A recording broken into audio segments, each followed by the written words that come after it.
Okay, there is nothing more useful and classic, in fact, than a pie dough.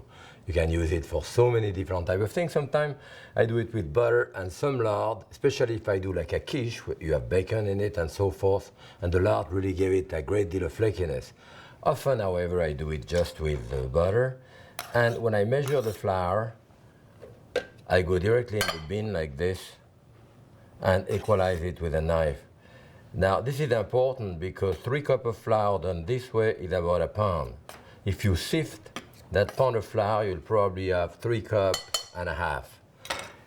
That aerated when you sift it. So here I have a cup and a half of flour, a little dash of salt, dash of sugar. That's it. And the butter. Now the butter here, I have about 4 or 5 ounces of butter. And I could let it turn in the machine long enough so that the moisture in the butter will be practically enough to cohere the dough, get it together. If, however, I process it only a little bit so that I can still see the piece of butter, then I will have to add water. If I do that, I will have some of the flakiness that I get in a puff paste if the butter is still apparent.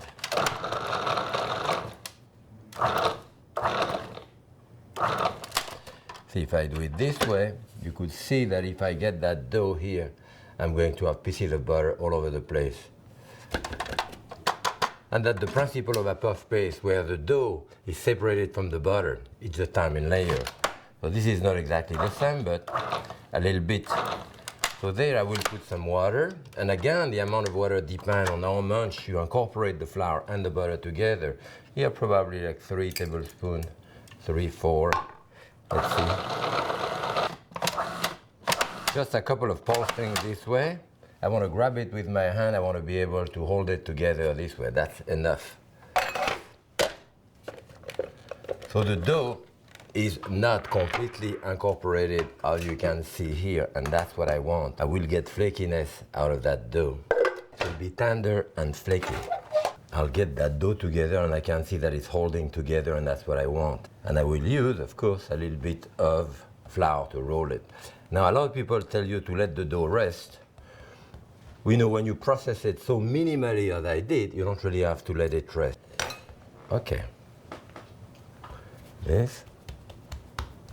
See, it doesn't have much elasticity because I have not worked it out with the water.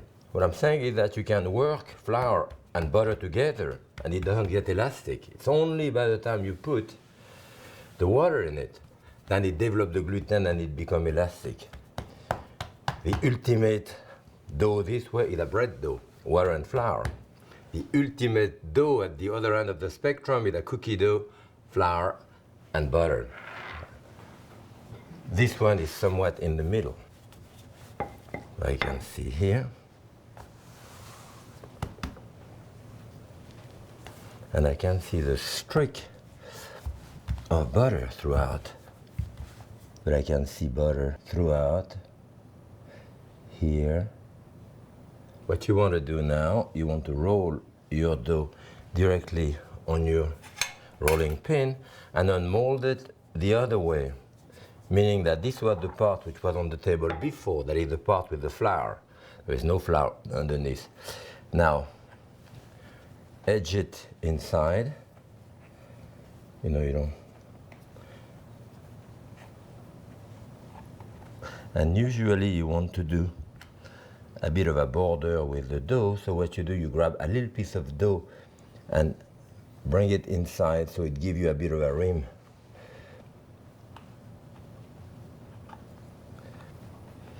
And then now you can cut the dough with your rolling pin one way and then the other way.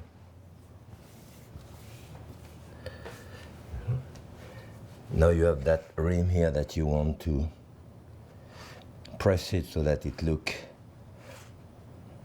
nice and neat and the same all around.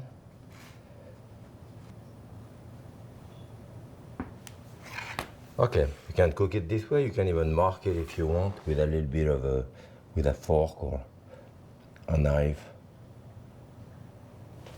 all around if you want to get an edge. Now that dough can be filled up with apple or different type of fruit and cook directly. Or sometimes we bake blind the dough, so-called, that is a piece of paper, piece of paper, a piece of aluminum foil, sometimes it holds it, some way to cook it without anything inside and then finish it up after.